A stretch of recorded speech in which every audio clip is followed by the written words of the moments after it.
La magia de la televisión llegó a México a principios de los años 50. Oficialmente arrancó emisiones el 1 de septiembre de 1950, convirtiéndose en un nuevo miembro de la familia, donde eran presentados los mismos programas que en la radio, solo que el auditorio ya no solo podía escuchar a sus artistas, sino que también podía verlos. Mismos conductores, luminaria, música e incluso publicidad, con un alto nivel de improvisación, ya que era en vivo. En 1958 surge un género que logró consolidarse en el gusto del público televidente, la telenovela, ya que estos aparatos, al igual que su antecesora, la radio, logró acoplarse a la vida cotidiana de los mexicanos. En un principio estos seriales fueron definidos como exclusivos para una audiencia femenina, debido a que eran emitidas en horario matutino, momento en que las amas de casa se quedaban solas en el hogar. Con el tiempo estas historias abarcaron nuevas temáticas e incursionaron en nuevos horarios, con lo que lograron ganar un público masculino juvenil e infantil. Del género telenovela se desprenden varios subgéneros: el rosa, cenicienta, histórico, contenido social, entre muchos otros. En el caso que aquí compete nos abocaremos a hablar únicamente del melodrama histórico, los cuales se crearon en la mayoría de los casos en base a la historia oficial de México, con la intención de no manchar la imagen de algún héroe de la patria, ya que la historia ha sido una inacabable fuente de entretenimiento en los medios de comunicación, ya sea el cine, la televisión o incluso la literatura, donde nuestros personajes históricos aparecen representados con base en la historia oficial del país. Unos son los héroes y otros los villanos. No obstante, en algunos casos también podemos encontrar algunas facetas de dichos personajes que ponen en tela de juicio la historia oficial. En muchos de estos melodramas, estos personajes aparecen únicamente en los momentos clave de la historia, mientras que en otros de estos seriales también se hacen presentes sus facetas en la vida cotidiana mediante la ficción.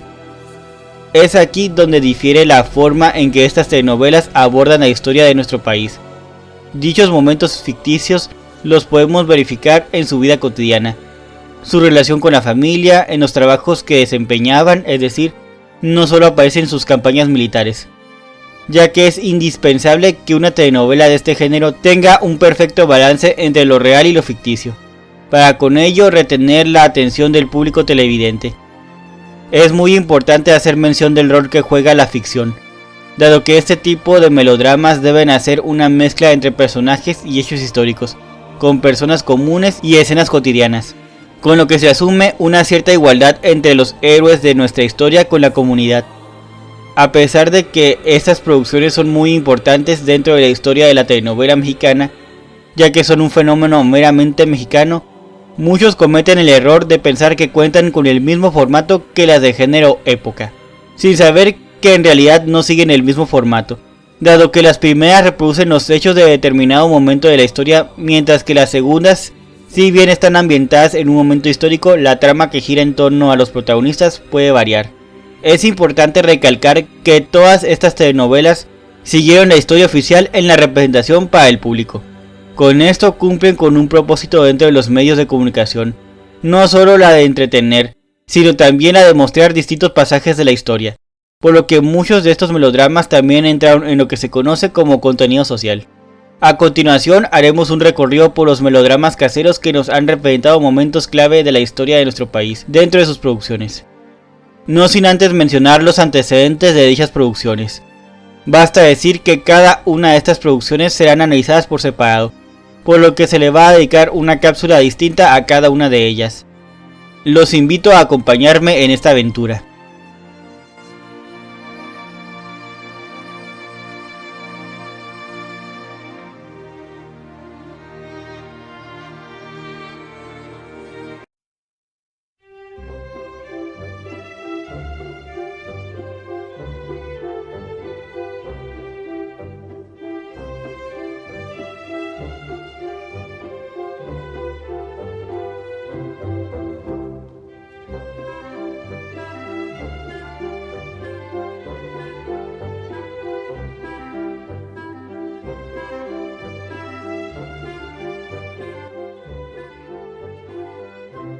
Telenovela Maximiliano y Carlota.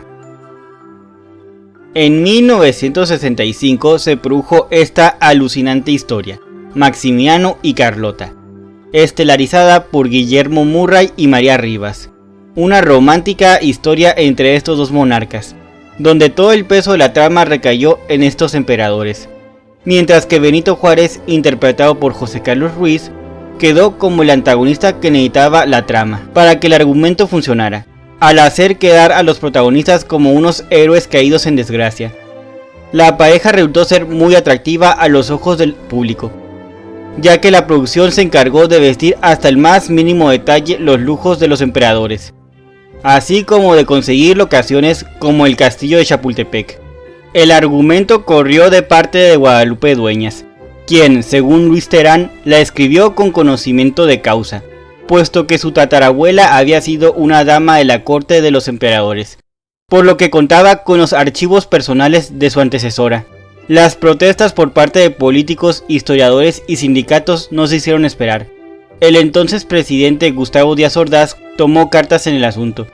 Según Luis Reyes de la Maza, la Secretaría de Gobernación acudió al licenciado Mario Moya Palencia, quien fuera el encargado de la censura cinematográfica y televisiva.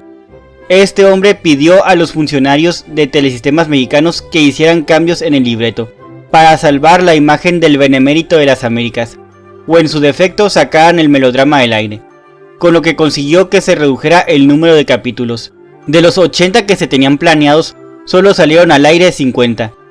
Empero de todas las trabas que el gobierno le impusiera a esta producción, esta historia tuvo éxito. Al público televidente le llamó la atención la historia romántica de dos príncipes que llegaron a gobernar en una tierra que no era la suya, donde su único pecado fue amarse en tierra de indios.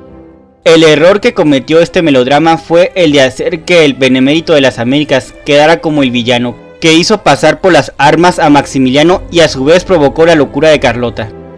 A pesar del ataque que sufría esta telenovela, su éxito fue inminente, lo que dio pie a las siguientes producciones históricas, todas a cargo de Miguel Alemán Velasco, Ernesto Alonso y Miguel Sabido, las cuales fueron realizadas y transmitidas entre 1967 y 1972. Todos estos melodramas contaron con asesoría y patrocinio de diversas dependencias públicas. Todas estas producciones gozaron del recurso de ser dos historias paralelas, una donde se contaba la historia nacional y otra donde se encontraba la trama melodramática.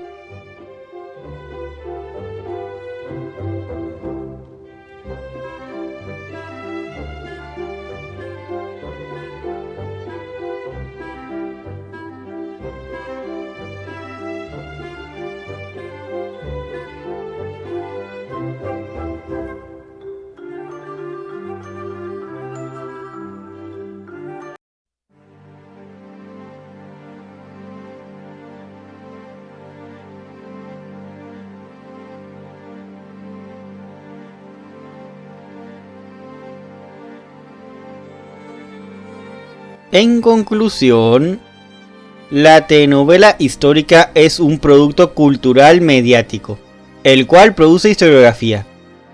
Cuenta la historia de un momento concreto del país a partir de referentes ficcionales, pero también se debe tomar en cuenta la trama de un modo particular, con lo cual la industria televisiva se asegurará un éxito en la difusión del producto. La importancia de estas apariciones de nuestros personajes de la historia de México radica en que muchos de estos casos fueron humanizados, al bajarlos del pedestal donde la historia oficial los colocó, como mártires o caudillos, con lo que pueden llegar a ser incluso figuras divinas. Al ser dramatizados los hechos históricos, se tiene que hacer con cierta cautela, con la intención de despertar la emoción de los televidentes, lo que también sucede si solo siguen a un personaje específico, quien debe entrar en juego con los héroes nacionales y con los momentos históricos.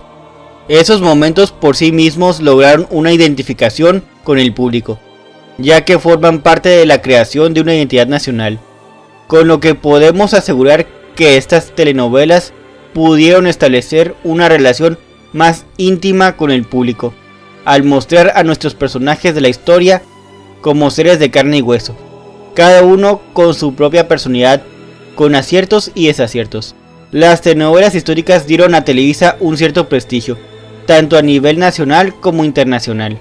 Sin embargo, el monto de estos melodramas que fueron exportados a otros países fue más en un carácter convencional, sin grandes ambiciones artísticas. Ernesto Alonso fue el único interesado en producir estos melodramas. Su labor en el medio es muy elogiable, a tal grado que incluso hoy en día se le llama el señor telenovela. Existen quejas acerca de la estrategia de contar la historia de México, mediante el uso de la ficción. En su momento, Luis González y González dijo al respecto: "No creo que deban utilizarse personajes ficticios. La historia televisiva mezcla historia con un aderezo de ficción, para mí innecesario. Se pueden hacer telehistorias con inteligencia sin la necesidad de meter elementos de ficción. La historia está comprometida con la verdad histórica, no con la ficción, pero sí es indispensable recurrir a la ficción, con la condición de no alterar el orden de los acontecimientos históricos. Si nos diéramos a la tarea de revisar la historia de la televisión mexicana, encontraremos la existencia de ciertos grupos que estaban a cargo de la creatividad al momento de realizar estas tramas. Dentro de la telenovela histórica también se dio este fenómeno en dos momentos concretos. El primero al principio, donde tuvimos a Ernesto Alonso, Miguel Sabido y Miguel Alemán Valdés al frente, y el segundo al momento que Fausto Cerón Medina y Enrique Krause con su grupo Clio le hicieron cambios al formato. La telenovela histórica también tuvo sus particularidades dentro de la televisión nacional, ya que generó una estructura propia emanado del melodrama tradicional, a la vez que creaba su propia narrativa en particular. A su vez, la telenovela histórica entró en un periodo de innovación y estabilidad, con lo que nació un nuevo modelo de narrar historia a modo de ficción televisada. Los medios de comunicación sí nos pueden ayudar para aprender de nuestra historia, pero claro, nunca debemos olvidar que la intención por la que se hacen estas producciones, en el formato que sea, es entretener y no educar a un auditorio. Para eso existe otro género de telenovela, la de contenido social. Todavía hay muchos pasajes de la historia nacional que se pueden escenificar. Algún día puede aparecer un melodrama sobre la matanza de Tlatelolco, o sobre la nacionalización de la banca que proclamara el presidente José López Portillo. Hay quienes afirman que sería muy interesante un serial sobre los amores del presidente Gustavo Díaz Ordaz, que mencionara Irma Serrano en su autobiografía A Calzón Amarrado. Lo importante no es solo representar un momento histórico, sino saberlo hacer con un sentido de entretenimiento.